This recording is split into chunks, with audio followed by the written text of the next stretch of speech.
Assalamualaikum warahmatullahi wabarakatuh. Innal hamdalillah nahmaduhu wa nasta'inuhu wa nastaghfiruh wa na'udzu billahi min syururi anfusina wa min sayyiati a'malina. May yahdihillahu fala mudilla lahu wa may yudlil fala hadiyalah. Wa asyhadu an la ilaha illallah wahdahu la syarikalah wa asyhadu anna Muhammadan abduhu wa rasuluhu la nabiyya wa la rasula ba'dah. Allahumma salli wa sallim ala sayyidina Muhammadin wa ala alihi wa ashabihi ajma'in wa man tabi'ahum bi ihsanin ila yaumiddin. Amma ba'du. Segala puji bagi Allah Subhanahu wa taala yang pada malam hari ini Allah Subhanahu wa taala masih sayang sama kita, masih berikan kita kesempatan untuk menjadi pribadi yang lebih dan lebih baik lagi. Dalam segala keterbatasan dan kekurangan, kita masih belajar menjadi seorang yang berakhlak mulia, berbudi pekerti luhur, bersama kitab Al-Jami' dari kitab Bulughul Maram karya Al-Hafidz Ibnu Hajar Al-Asqalani Asy-Syafi'i rahimahullahu taala, dan kita masih tiba di hadis yang ke-16 ya. Hadis masih yang ke-16, hadis yang cukup panjang dari sahabat yang mulia Abu Hurairah radhiyallahu taala anhu. Beliau berkata, qala Rasulullah sallallahu alaihi wasallam, bahwasanya Nabi sallallahu alaihi wasallam bersabda, la tahasadu, jangan kalian saling hasad, iri, dengki, ya tidak senang lihat orang senang atau senang lihat orang tidak senang. Jangan, kata Nabi sallallahu alaihi wasallam, wala tanajashu, jangan kalian berbuat najash, ya, menipu dalam jual beli, memanipulasi. Wala tabaghadu, jangan kalian saling membenci. Wala tadabaru, jangan kalian saling memboikot, mendiamkan, tidak negur dan semisalnya.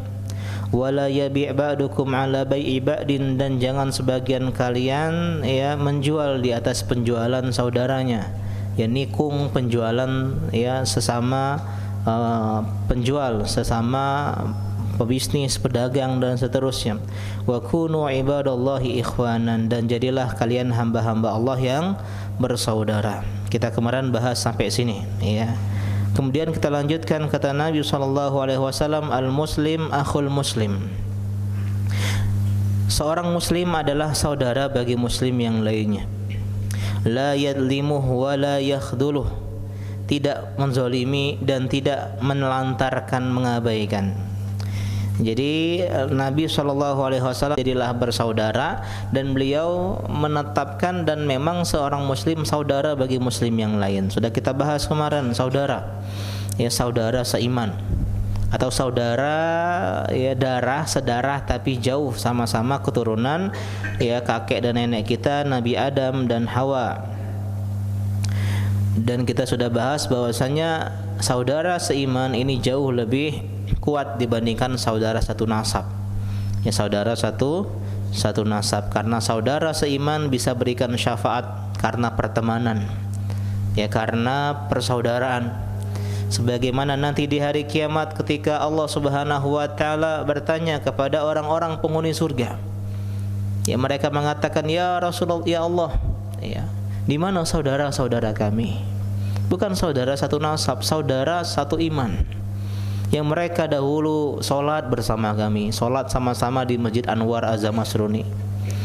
Ya, mereka dulu berpuasa bersama kami, puasa bareng, Ramadan bareng, Pak, buka puasa bareng, sahur bareng, i'tikaf bareng. Ya, mereka bersedekah sama kami, galang dana sosial bareng-bareng. Mereka hadir pengajian bersama kami, sama-sama di atas ketaatan kepada Allah Subhanahu wa taala. Ya, enggak bilang mereka kerja bareng kami, enggak. Mereka main futsal bareng kami, enggak. Tapi mereka yang sama-sama berbuat kebaikan bersama kami. Ternyata mereka ya waliyadzubillah diazab oleh Allah di neraka.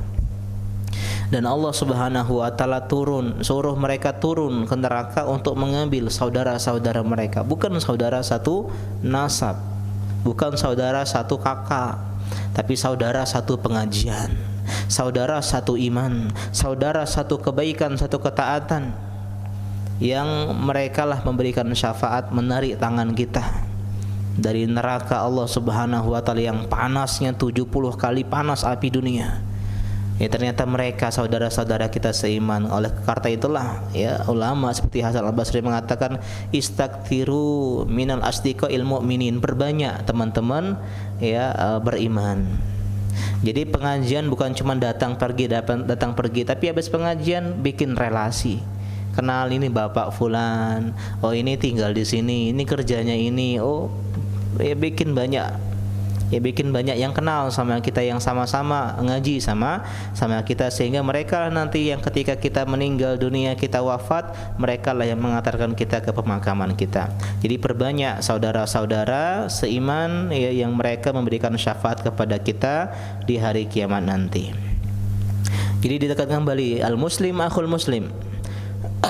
Dan para ulama menyebutkan di antara hal yang bisa menumbuhkan dan menguatkan persaudaraan adalah di antaranya wajah yang berseri-seri, wajah manis, ya wajah ya yang tolaqatul wajah, bukan wajah masam. Jadi kalau ketemu saudara senyum, ya, berwajah manis. Ini poin yang pertama dan yang kedua, berwajah manis dan menebarkan senyum.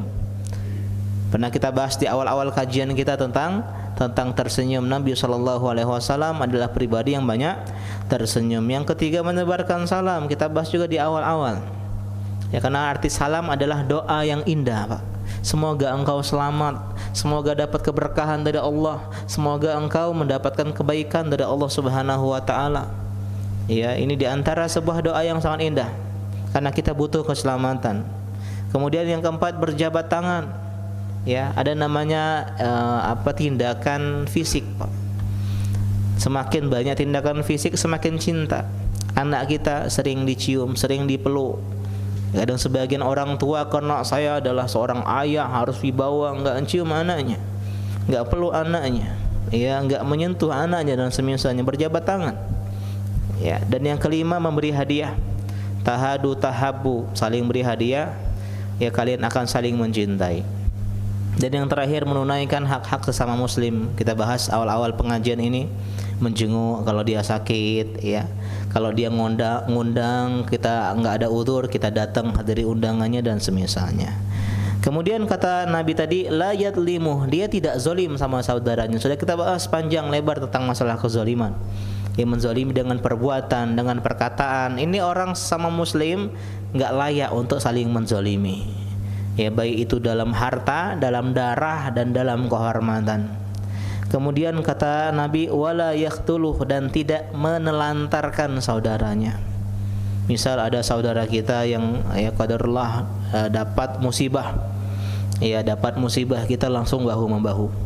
Atau dapat bencana alam, kebakaran rumahnya, salah satunya saudara kita, ikhwan kita langsung bahu membahu menolongnya. Ya, kita cek sumbangan dan seterusnya. Ini diantara maksud seorang muslim, tidak menelantarkan, tidak meninggalkan. Artinya apa? Tolong menolong, bahu membahu, terutama yang bisa menolong dengan fisik, harta dengan harta, ya, kata dengan kata. Saat anak nggak bisa punya uang, minimal kita bantu share misalnya, ya, info sumbangan dan seterusnya. Kata Nabi SAW, unsur akhaka zaliman aw mazluman. Unsur akhok, ya, akhok sini artinya adalah saudaramu, yang bukan nama orang. Tolonglah saudaramu, kata Nabi SAW. Jangan telantarkan, baik dia zalim atau dizalimi. Menolong orang yang dizalimi, oke lah, paham kita, Pak, ya. Sahabat kebingungan, ya Rasulullah, ansuruhu idza kana mazluman. Oke lah kalau dizolimi, disakiti, ya, dia kita tolong, oke lah, masuk akal, logis. Afara'aita idza kana zaliman, gimana nolong orang yang zalim, Pak? Tetangga kita zalim, kita tolong dia, gimana tolongnya? Kata Nabi SAW, ya, tahjuzuhu aw tamna'uhu minaz zulmi, yaitu kita larang dia dari berbuat zalim. Kita cegah dia dari kezaliman tersebut. Kenapa? Karena kita sayang sama dia, Pak. Kadang sebagian orang mengira ketika kita membatasi sesuatu kebebasan, artinya apa? Artinya kita zalim sama orang. Enggak. Kita sedang menolong dia. Ya, sedang menolong dia. Ketika seorang dukun yang memviralkan kedukunannya, kita larang manusia dari mendatanginya, itu bentuk cinta kita kepada si dukun. Biar dukun tuh enggak tambah banyak dosanya. Ya, biar orang-orang ini enggak tertipu dengan kedok dia. Ya, yang mengaku sebagai seorang ustadz ternyata hakikatnya dukun dan seterusnya. Inilah diantara bentuk menolong orang yang zalim. Ya, menolong orang yang zalim. Ada orang yang preman misalnya nege uang kita enggak kasih, akhi, jangan kayak gini, enggak boleh. Ente enggak menolong saya ya, ini justru menolong, Pak. Ya, menolong saya, menolong kamu biar kamu enggak mendapatkan harta yang haram, itu dosa. Ya, kululah minna bata'an suhtin fanaru aula bihi. Setiap daging yang tumbuh dari harta yang haram, neraka yang layak untuk dirinya. Aku enggak mau kau masuk neraka itu. Inilah saudara, Pak. Jadi saudara itu bukan hanya sesama orang-orang yang baik saja. Orang yang enggak baik pun kita jadikan sebagai saudara, larang dia dari keburukan. Ya, ketika ada orang yang enggak ngaji sebagai saudara, gimana biar dia ngaji? Ketika seseorang yang hobi mencuri berusaha, gimana biar dia tidak mencuri? Ya, akhi, gimana kalau antum kerja sama ana saja? Ya, jangan maling lah sudah. Ya, kau kerja sama saya, misalnya buka toko dan seterusnya. Oke lah, ternyata dia yang dipaling. Ya, dia yang jadi korban seterusnya. Tapi ini bentuk sayang kita, bentuk cinta kita. Jadi Islam luar biasa, Pak. Ya, jadi jangan melantarkan saudara sesama muslim. Nah, kemudian lanjutkan dan Nabi tekankan ini, ya. Kata beliau, wala yahkiruh, dan tidak merendahkan saudaranya. Tidak ya meremehkan saudaranya. Kata Nabi SAW, at-taqwa hahuna. Kenapa kita enggak boleh meremehkan saudara kita, menghinanya, merendahkannya, menyakiti harga diri dan kehormatannya? Karena takwa itu di sini, kata beliau. Takwa itu di dalam hati, enggak kasat mata. Kita enggak boleh rendahkan orang lain karena bisa jadi dia tuh tinggi di sini. Kita enggak boleh sombong sama orang lain, bisa jadi dia mulia di hatinya, karena yang jadi indikator dan barometer tolak ukurnya adalah hati, takwa di dalam hati dan tidak kasat mata. Nabi ulang 3 kali, wa yushiru ila sadri thalatha marar atau salata mirar. Nabi bilang at-taqwa hahuna, at-taqwa hahuna, at-taqwa hahuna. Bihasbi mri'in minasyar an yahkira akhahul muslim. Cukuplah seorang berbuat keburukan, berbuat kejahatan, kejelekan kalau dia merendahkan dan meremehkan saudaranya sesama muslim. Ini penting, Pak. Seorang saudara enggak boleh merendahkan saudaranya yang lain. Dan disinilah poin yang agak panjang, ya, tentang masalah meremehkan. Dan ini dalil bahwasanya takwa itu di dalam hati. Kata Allah dalam Al-Hajj 32, dzalika wa man yu'azzim sya'airallah fa innaha min taqwal qulub. Itulah syiar-syiar Islam, kurban, ya. Kemudian zikir kita takbiran kemarin beberapa pekan yang lalu. Allahu akbar, Allahu akbar, itu syiar Islam. Dan itu kata Allah Subhanahu wa taala timbul dari ketakwaan di dalam hati. Min taqwal qulub. Artinya apa? Artinya yang menjadi tolak ukur itu hati. Ya, bukan kurban kita, bukan zikir kita, bukan salat hari raya Idul Adha kita. Lan yanalallaha luhumuha wala dima'uha walakin yanaluhu taqwa minkum. Bukan daging kurban yang sampai kepada Allah, bukan darah hewan kurban yang kita alirkan ketika kita menyembelihnya yang sampai kepada Allah, tapi yang sampai kepada Allah adalah hati ketakwaan kita. Bisa jadi orang kurban tapi dia enggak bertakwa. Dia ingin, wah saya ini ya masuk YouTube misalnya, ini sapi tergede, wah raksasa, harganya 100 juta. Kenapa? Ingin mendapatkan sanjungan, pujian manusia. Ada yang enggak kenakan sama orang lain, masa saya orang kaya saya enggak kurban. Jadi kurban sebagai strata sosial dan seterusnya. Ya, jadi penting masalah hati, karena hati ini kita pernah bahas adalah pemimpin, ya, komandannya dari anggota badan. Idza salahal jasadu kullu wa idza fasadal jasadu kullu. Kalau ini segumpal daging ini baik, maka anggota badannya akan baik. Sebaliknya kalau buruk juga semuanya. Ya, ala wahiyal qalbu, dan itu adalah hati. Jadi seperti isyarat kata Nabi, maksudnya jangan remehkan saudara kamu, jangan rendahkan. Kenapa? Karena belum tentu engkau lebih mulia dari dia. Ya, belum tentu engkau lebih tinggi dari dia, jangan kau rendahkan. Karena apa? Karena yang jadi tolak ukur adalah ketakwaan, dan itu di dalam hati. Dan sekali lagi tidak kasat mata. Ya, dunia.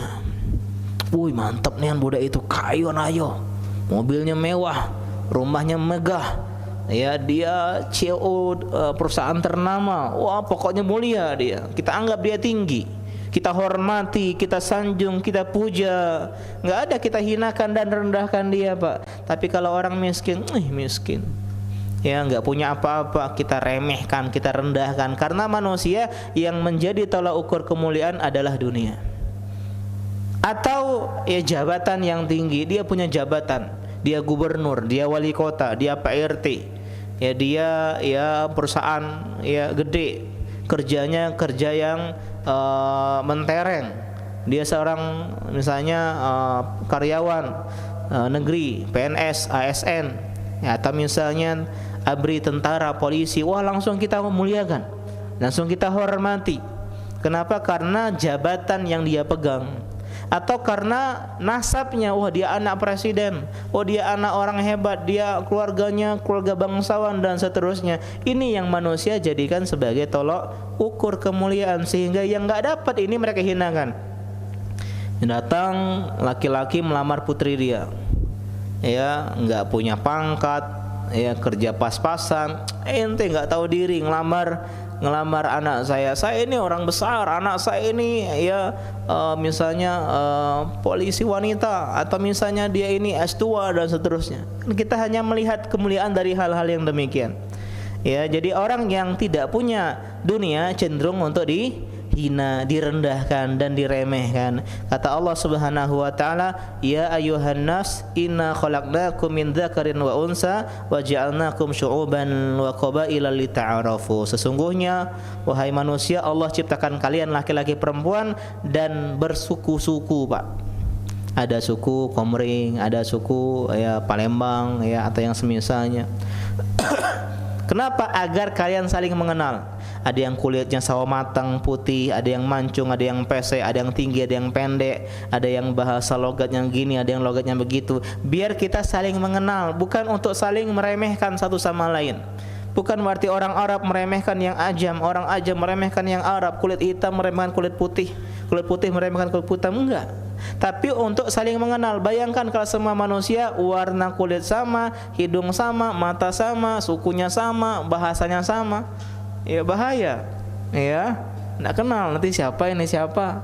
Tapi ada yang berbeda-beda. Inilah indahnya keberagaman fisik, agar kita saling mengenal. Nah, ya. Jadi Allah melanjutkan, inna akramakum indallahi atqakum, dan yang paling mulia adalah yang paling bertakwa. Bukan yang suku ini, bukan yang kulitnya ini, bukan yang postur tubuhnya begini, bukan yang bahasanya begini, tapi adalah orang yang paling bertakwa. Inilah standar kemuliaan yang sebenarnya dan sesungguhnya, kata Allah Subhanahu wa taala, innallaha alimun khabir. Ya, jadi ya kenapa Ustadz bukan dunia? Karena dunia ini Pak labil. Iya enggak? Beda dengan kemuliaan takwa. Ya, bisa jadi nih orang miskin kita rendahkan, esok lusa dia jadi kaya. Bisa jadi ini orang kaya kita muliakan, kita tinggikan, nanti bangkrut, jatuh miskin. Bisa jadi sekarang dia tidak berpangkat, nanti berpangkat. Bisa jadi berpangkat, dicopot jabatannya.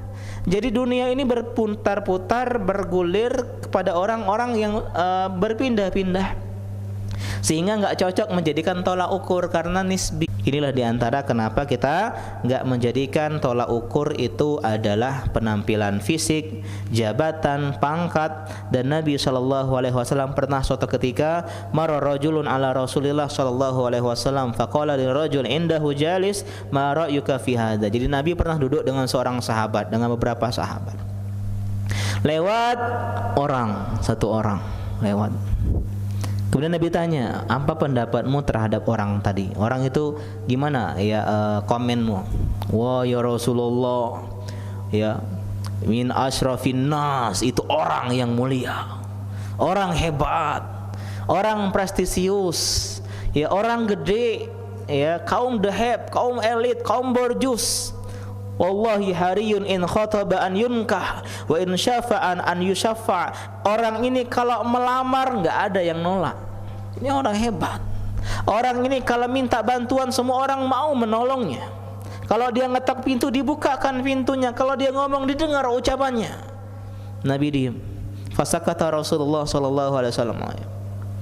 Thumma mara rajulun akhar, kemudian tak lama kemudian lewat satu orang lagi di hadapan mereka. Ditanya lagi, ya, ma ra'yuka fi hadha? Gimana kalau orang ini, apa pendapatmu ya Rasulullah? Ada rajulun min fuqara'il muslimin miskin, enggak punya harta, ya, enggak punya jabatan kedudukan.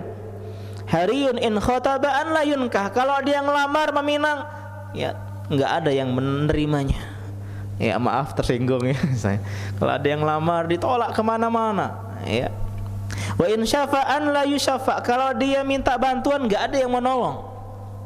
Kalau dia mengetuk pintu enggak ada yang membukakan pintu untuk dirinya. Kalau dia ngomong enggak ada yang dengar. Wa in qala an la yusma', kalau ngomong enggak ada yang dia dengar. Dihinakan oleh manusia, direndahkan oleh masyarakat gara-gara tadi tidak punya dunia. Tapi kata Nabi sallallahu alaihi wasallam, "Hada khairun min mil'il ardi misla hadza." Demi Allah, orang yang kedua ini jauh lebih baik sepenuh bumi dibandingkan orang yang pertama. Kenapa? Karena bukan penampilan luar, bukan harta yang bergelimang yang menjadi tolak ukur hebat, mulia, luar biasanya seseorang dalam Islam. Ya, jangan terpesona dengan penampilan luar, masya Allah gagah, ya, pakai dasi, pakai jas, pakai sepatu hitam, mobilnya ya bisa buka sendiri misalnya, pintunya. Ya, kalau dia beli nggak solar, nggak Pertalite, Pertamax turbo, ya. Bukan itu yang jadi tolak ukur kebaikan seseorang. Ada sebuah kisah yang mungkin pernah kita dengar, ya. Di antara bayi yang bisa berbicara. Bayi yang bisa berbicara di zaman Bani Israel. Jadi ada sebuah kisah di tepi jalan, seorang ibu-ibu sedang menyusui anaknya yang bayi. Ya, namanya menyusui berarti bayi, ya. Ya. Kalau sudah 2 tahun, 3 tahun udah minum minum susu kaleng, susu bubuk dan seterusnya. Kemudian lewat seseorang laki-laki yang gagah, yang tampan, ya, bajunya necis. Dia mengendarai tunggangannya yang gagah juga. Teduk. Ngelihat itu si emak-emak biasalah tersepona, masya Allah. Ya Allah, jadikanlah anak aku mencak budak itu. Tiba-tiba atas izin Allah Subhanahu wa taala ini anak berhenti nyusu. Ya, dia dia lepas susu ibunya, dia bilang, "Jangan. Ya Allah, jangan jadikan aku uang mak itu." Ini ngomong di antara karomah. Noh, anakku ini. Ya. Kemudian datang lewat seorang budak wanita. Dia dituduh berzina, kau mencuri. Ya, dizolimi dan seterusnya. Kata ibunya, "Ya Allah, jangan jadi mak itu anak aku. Jangan sampai anak aku mak itu." Kemudian lepas lagi ya susu ibunya, "Ya Allah, jadikanlah aku seperti dia." Keheranan buat anak aku ini. Ya, aneh nian. Ya, ada orang gagah naik kendaraan yang mewah, ya, yang dia mulia, punya pangkat tersohor. Anakku nggak mau kayak dia. Ada budak wanita, seorang budak nggak merdeka. Ini seorang hamba sahaya, dia berzina, dia mencuri, dia ditinggalkan masyarakat, dicela, dicaci, tapi anakku malah pengen seperti itu. Kemudian kata si anak bayi tadi, ya, "Bu, orang yang pertama adalah orang yang sombong, orang yang angkuh, yang berbangga diri, ujub. Sedangkan orang kedua adalah wanita yang solehah, yang dia dituduh berzina padahal dia tidak berzina, dituduh mencuri padahal dia tidak mencuri." Ini, Pak, yang harus kita pahami. Seorang muslim gak boleh meremehkan muslim yang lain, karena yang jadi tolak ukur bukan S1, sarjana, skill, ya, dia tamatan mana, kerjanya apa, anak siapa, tinggal di perumahan yang mana dan seterusnya, enggak. Tapi sekali lagi ketakwaan. Termasuk pengajian nih, ikhwan-ikhwan yang ngaji, Pak. Mungkin ada yang baru ngaji, yang mungkin ya jenggotnya enggak selebat kita. Ada orang-orang yang mungkin ilmunya enggak sebanyak kita, jangan pernah remehkan. Jangan pernah rendahkan. Kenapa? At-taqwa hahuna. Di sini yang jadi tolak ukur. Bukan seberapa banyak hafalan Quran, ilmu agama, amal ibadah, tapi yang penting adalah ketakwaan hati. Bisa jadi amal ibadah tapi dia enggak ikhlas kepada Allah Subhanahu wa taala. Bisa jadi yang baru-baru ngaji tadi, ya dia benar-benar tulus kepada Allah Subhanahu wa taala. Bisa jadi ilmu kita 1000, yang kita amalkan hanya 10. Orang tadi ilmunya hanya 10, dia amalkan semuanya 10 tersebut. Jadi kita enggak boleh remehin orang lain. Oh ini Pak Ustaz, ya enggak pernah sholat rawatib, kulihat ya dia enggak pernah puasa sunnah, enggak pernah kawan aku itu. Ya aku Senin Kamis terus. Oh itu enggak sedekah, enggak pernah. Sedekah paling ku jengok cuma 1000. Bisa jadi dia punya amal ibadah lain yang tidak kita ketahui. Bisa jadi di balik yang kita lihat dia punya amalan rahasia. Rajin puasa, rajin sholat malam, rajin baca Quran, rajin hadir pengajian, tapi soal hati kita kalah. Dia lebih bersyukur kepada nikmat Allah Subhanahu wa taala.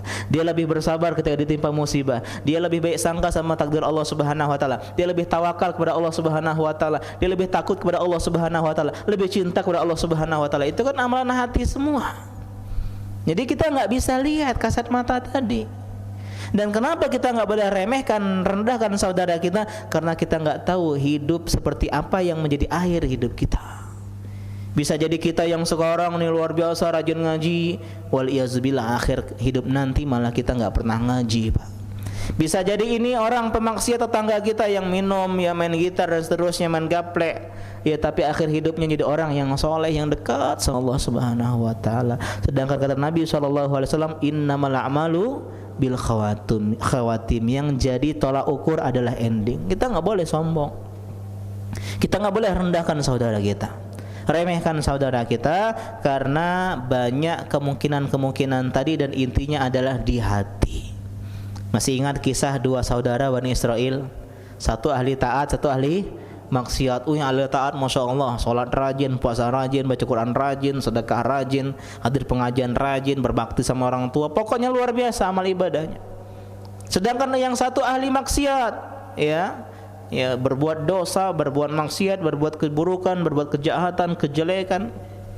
Setiap hari si ahli taat nasihati, sudahlah berhentilah kau nih, berhentilah kau ini berusaha maksiat, sudahlah. Suatu ketika makin kesel yang ahli maksiat. Ya ngapa kau ngurusi aku? Ya, tak usah nyuruh aku berhenti. Ini urusan aku sama Allah Subhanahu wa taala.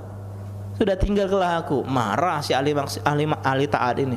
No budak ini.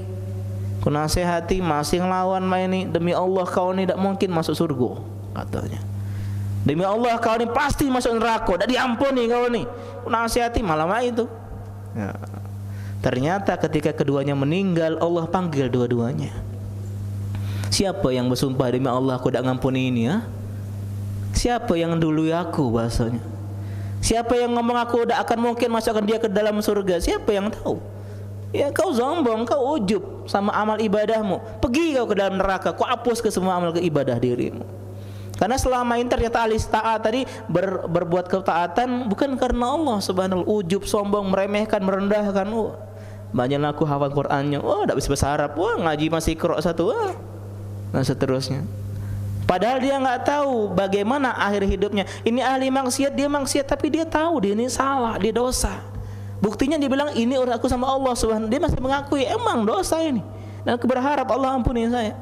Dan Allah bilang ke ahli maksiat, pergilah kau ke dalam surga, aku sudah ampuni dosa dan kesalahan dirimu. Jadi jangan kita remehkan saudara kita, jangan kita rendahkan saudara kita. Dalam surah Quran surah Al-Hujurat ayat 11, la ya ayyuhalladzina amanu la yaskhar qaumun min qaumin asa an yakunu khairan minhum. Wahai orang-orang yang beriman, jangan suatu kaum, kelompok meremehkan kelompok yang lain. Ya, jangan meremehkan, merendahkan. Kita boleh doakan dia, dakwahi dia yang belum ngaji, tapi jangan pernah remehkan. Bisa jadi kata Allah, yang kita remehkan tadi lebih baik daripada orang yang meremehkan, dan ini banyak terbukti. Ya, ketika seorang merendahkan orang lain, bisa jadi yang direndahkan yang lebih tinggi. Ya, tapi orang tinggi ya tidak mau meninggi. Orang yang rendah hobi meninggikan orang, meninggi sendiri dan menginjak-injak orang lain.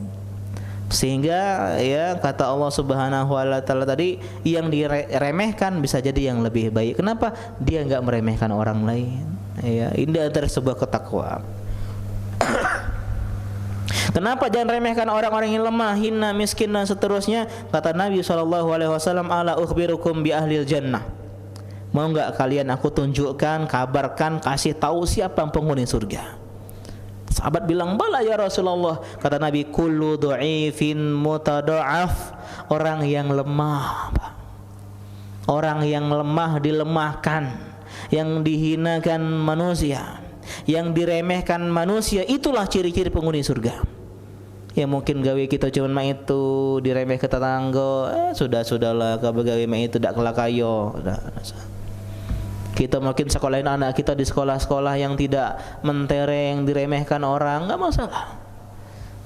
Kerjaan kita hanya ya bekerja ibadah, kerja ibadah, enggak pernah ngejar dunia, enggak pernah naik jabatan, pangkat dan seterusnya. Kita diremehkan. Tapi inilah penghuni surga, kata Allah, kata Nabi SAW, lau aqsama 'ala Allahi la abarrah, yang kalau dia minta sama Allah Subhanahu wa taala, bersumpah bawa nama Allah, Allah akan berikan apa yang dia minta. Sebaliknya, ala ukhbirukum bi ahlil nar, gimana dengan penghuni neraka? Mau enggak kasih tahu sifatnya? Bagi beritahu ciri-cirinya bagaimana? Kata Nabi, kullu jawadin zanimin mutakabbir, itu orang-orang yang keras, orang-orang yang kasar, yang hina, yang kurang ngajar, dan orang-orang yang sombong, angkuh, ujub, berbangga diri. Jadi ya kemiskinan kita bisa jadi Pak tanda kebaikan dalam diri kita. Ketidakdapatan jabatan, ya kerendahan di mata sosial masyarakat, bisa jadi itu adalah buah kebaikan ya Allah untuk diri kita. Kan bisa jadi kita lebih dekat kepada Allah Subhanahu wa taala. Orang yang susah masuk Islam itu orang-orang kaya, Pak. Di zaman Nabi SAW yang awal-awal masuk Islam, orang-orang fuqara, orang-orang masakin, ya, yang ngaji, mohon maaf, yang ngaji biasanya strata sosialnya menengah ke bawah. Ada lah yang kaya banyak, tapi lebih banyak lagi yang tidak kaya. Kenapa lebih menerima? Karena inilah ciri orang-orang penghuni surga. Bolehlah Pak orang-orang kaya nyalip kita dalam masalah kemewahan dunia, dalam masalah fasilitas dunia, tapi kita kalahkan mereka dalam masuk surga Allah Subhanahu wa taala. Kata Nabi SAW, orang miskin masuk surga lebih dulu dibanding orang kaya ratusan tahun. Ya. Kenapa? Auditnya lama mereka. Audit satu ini, kau ini gaji 20 juta ya sebulannya, habiskan tak apa be? Siko. Kau nih 5.000 masuk langsung. Yang mudah ngauditnya Pak. Karena itulah jangan kita menyesalkan kemiskinan dan ketidakpangkatan, ketidakpunyaan dunia kita. Yang penting kita dekat sama Allah Subhanahu wa taala. Karena itulah intinya dari hadis ini, ya seorang muslim hendaklah rendah hati, tawadu. Ya bukan ketawa sambil duduk, tapi rendah hati. Apa rendah hati? Tidak merendahkan orang lain. Dia tahu konsep ini, ketakwa. Oh, saya mungkin hafalannya lebih banyak, tapi lebih bertakwa dia. Oh, saya yang ngaji lebih dulu, ya, tapi bisa jadi bertakwa tuh dia. Oh, saya mungkin sekarang sering kajian, dia jarang kajian. Saya setiap malam, dia sekali sepekan, tapi bisa jadi yang takwa dia, sehingga enggak meninggi, Pak. Inilah konsep rendah hati, melihat orang lain itu selalu lebih baik daripada diri kita. Huwa afdalu minni. Ya lihat teman-teman, saya ustadz, yang teman-teman bukan ustadz. Bisa jadi yang bukan ustadz ini lebih mengamalkan ilmunya ketimbang ustadz. Bisa jadi kalian punya ilmu dari ustadz lain yang ustadz ini enggak dapetin ilmunya. Jadi enggak bisa menjadikan tolak ukur mulia yang duduk sini yang mendengar, enggak. Bisa jadi yang lebih takut sama Allah yang lebih mendengar. Bisa jadi gara-gara gara-gara sibuk berdakwah maka amalnya lebih kurang. Bisa jadi kalian yang ya mungkin ilmu bahasa Arab enggak bisa tapi mengamalkannya lebih luar biasa, sehingga kita enggak boleh rendahin orang lain, Pak. Setinggi apapun ilmu kita, seluas apapun ilmu kita, sebanyak apapun ibadah kita, sebesar apapun sedekah kita, sering pun kita pengajian, kita enggak boleh merendahkan dan meremehkan orang lain. Harus jauh dari kesombongan, jauh dari keangkuhan. Kata Nabi, la yadkhulul jannah man kana fi qalbihi mithqalu dzarratin minal kibr. Ya, enggak masuk surga orang yang di dalam hatinya ada sebesar biji sawi ya kesombongan. Sombong sedikit aja enggak masuk surga, tanpa hisab, tanpa azab. Ada yang bilang, ya Rasulullah, innar rajul yuhibbu an yakuna thawbuhu hasanan wa naluhu hasanan. Gimana kalau ada sahabat orang yang dia tuh suka pakai baju bagus, peci bagus, motor bagus, rumah bagus, dia suka. Kata Nabi, nggak masalah. Innallaha jamilun yuhibbul jamal. Ya, Allah itu indah, maha indah, suka keindahan.